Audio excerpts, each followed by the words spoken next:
మా పాఠశాలలో పాలకూర విత్తనాలు చల్లినాం కదా, ఆ వీడియో మీకు గతంలో పోస్ట్ చేసిన. అయితే ఆ పాలకూర విత్తనాలన్నీ మొలకలు వచ్చేసినాయి. వర్షాలు పడుతున్నాయి కదా, ఈ మధ్యలో వర్షం పడ్డది. మేము విత్తనాలు చల్లిన తెల్లవారి అట్లా వర్షం పడ్డది. మళ్ళీ ఒక 2 రోజులు గ్యాప్ వచ్చింది.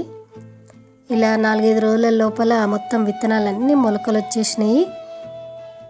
అదే ఒక సినిమాలో నా పొలంలో మొలకలు వచ్చేసాయి అని అంటాడు కదా సిద్ధార్థ. నాకు కూడా అంతే హ్యాపీగా అనిపించింది.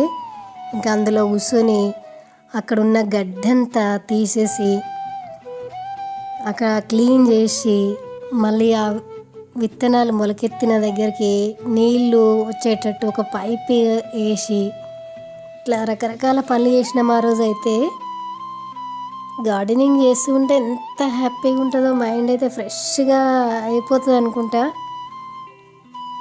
మాకు సమయం దొరికినప్పుడు చేస్తూ ఉంటాము. అయితే అక్కడ వంకాయ మొక్కలు కూడా చాలా మట్టుకు వచ్చినాయి కదా, వాటిని ఒక దగ్గరనే 2-2, 3-3 వచ్చినాయి.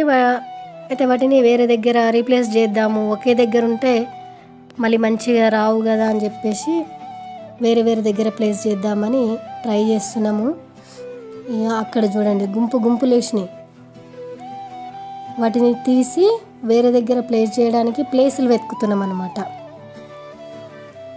అట్లయితే ఒక మొక్కకి దూరం ఉంటే మంచిగా పెరుగుతుందేమో అని నా ఆశ. ఎక్కడ పెట్టాలి, ఏం చేయాలి అంటే పిల్లలు నాకు ప్లేస్ చూపిస్తున్నారు. ఇంకా ఇక్కడ పెడదాంలే అని ట్రై చేస్తున్నాం. మళ్ళీ మొక్కకి ఇక్కడ దగ్గరనే అవుతుంది కదా, కొంచెం దూరంగా తవ్వి పెడదామని ట్రై చేస్తున్నాం. అక్కడంతా సన్నగా ఏవో కలుపు మొక్కలు అట్లాంటివి లేస్తూ ఉంటాయి కదా, అవన్నీ తీసి మొక్కలైతే ప్లేస్ చేస్తున్నాము. ఇక్కడ ఒక మైనస్ పాయింట్ ఏమైందంటే మట్టి గరుకుగా రాళ్ళు లాగా ఉంది. కొంచెం మెత్తగా ఉంటే ఇంకా తొందరగా మంచిగా వస్తుందేమో. సరే, ఉన్న దగ్గరనే లేనిది ఎందుకు ఆలోచించడము, ఉన్న దగ్గరనే ట్రై చేద్దాంలే అని పెట్టి అయితే చూస్తున్నాము. ఒక 4-5 మొక్కలు ఒకే దగ్గర గుంపుగా ఉన్న వాటిని తీసి అక్కడక్కడ పెట్టేస్తున్నాం అన్నమాట. హాలిడే వచ్చింది, సాటర్డే రోజు ఇది చేస్తున్నాము. సండే హాలిడే కాబట్టి మండే రోజుకి ఏమవుతుందో మరి పరిస్థితి. మొక్కలు అతుక్కుంటాయా లేకపోతే వాడిపోతాయా ఏమైతాయో అనిపిస్తుంది. మండే రోజు వెళ్ళి చూసిన దాకా కొంచెం ఇక మనశ్శాంతి ఉండదు. ఇక